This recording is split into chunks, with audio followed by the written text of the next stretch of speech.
को powered by Vimal. Vimal बोलो जुबा केसरी.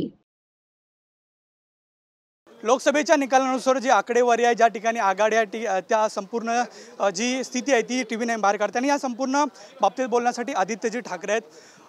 महायुती, महाविकास आघाडी अनेक ठिकाणी जर पाहायला गेलं म्हणजे 288 जागेपैकी 158 जागांवरती पुन्हा एकदा महाविकास आघाडी वरचढ ठरली या संपूर्ण लोकसभेच्या निकालात. कशा पद्धतीने बघताय? नक्कीच आनंद आहे, पण ह्याच्यापेक्षा चांगला परफॉर्मन्स महाविकास आघाडीचा आपण पाहाल यंदाच्या निवडणुकीत होईल. एक पाहिलेले आपण गद्दारांनी, मग शिवसेनेतले गद्दार असतील, राष्ट्रवादीतले गद्दार असतील, स्वतःसाठी सगळं लुटलं, 50 खोके असतील, धोके दिले असतील, पण महाराष्ट्राला काही मिळालं नाही आहे. कालचीच बातमी मला वाटतं आपण पण लावलेली आहे. अनेक वेगळ्या राज्यांना त्यांचा GSTचा जो परतावा आहे तो आपल्यापेक्षा जास्ती मिळाला आहे. म्हणजे देशात आपण सर्वात जास्ती GST भरतो, पण जे काल टॅक्स परत मिळालं त्याच्यात आपण सर्वात कमी दिसतोय. हा जो अन्याय होतो सतत महाराष्ट्रावर, मग सगळे आपले इकडचे इंडस्ट्रीज निघून जाणं असेल.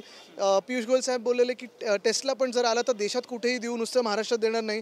ह्या सगळ्या ज्या गोष्टी आहेत, लोकसभेची निवडणूक देशावर निकाल होताच आपण पाहिलं, हुकुमशहाला खालती खेचलं. पण आज आपण पाहतोय जी येणारी निवडणूक आहे, महाराष्ट्रात असेल, हरियाणात असेल, तिथे महाविकास आघाडीचा मोठा विजय होईल हे निश्चित आहे. नक्कीच. मात्र शिवसेनेचा जर विचार करता एक पक्ष होता, 2 पक्ष झाले. मात्र शिवसेनेच्या पोटी एक पक्ष आहे, दुसरी गद्दार गँग आहे. दुसरी जी एकनाथ शिंदे आहेत त्यांच्याकडे 40 त्यांची जागा पण मला वाटतं केंद्रीय मंत्रिमंडळात दाखवलेली आहे त्यांना. त्यांचे 40 आमदार होते, मात्र 28 जे मतदारसंघ आहेत तिथे ते कुठेतरी वरचढ ठरताना पाहिलं. म्हणजे पुन्हा एकदा जी पसंती आहे ती उद्धव ठाकरे. मला वाटतं आपण पाहाल पुन्हा एकदा की उद्धव बाळासाहेब ठाकरे ही जी व्यक्ती आहे ह्यांच्या मागे संपूर्ण महाराष्ट्र उभा आहे. आणि मुख्य गोष्ट हीच राहणार आहे की आम्ही केलेलं कामं, मग आम्ही 2.5 वर्षात जी कामं केलेली आहेत, मग इथे कोस्टल रोडचं असेल, MTHL असेल, शेतकऱ्यांना दिलेली कर्जमुक्ती असेल, मदत दिलेली असेल, जेव्हा अवकाळी पाऊस असेल, गारपीट असेल, हे तर आहेच.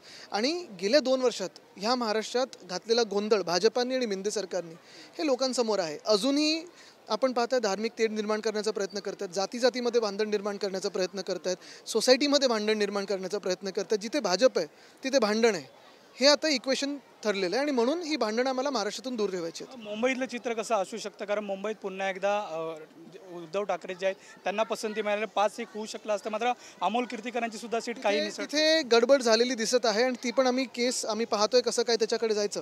पण एक आहे नक्कीच, मुंबई असेल, महाराष्ट्र असेल, संपूर्ण ठिकाणी महाविकास आघाडीला आणि आमच्या सगळ्या उमेदवारांना लोकांची पसंती मिळालेली आहे. नक्कीच. धन्यवाद TV9शी बातचीत केल्याबद्दल. एकंदरीत जर पाहायला गेलं तर महाविकास आघाडीला संपूर्ण महाराष्ट्राची जी पसंती आहे ती सध्या मिळालेली आपल्याला पाहायला मिळते. अशी प्रतिक्रिया खरं तर आदित्य ठाकरे यांनी व्यक्त केलेली आपल्याला पाहायला मिळते.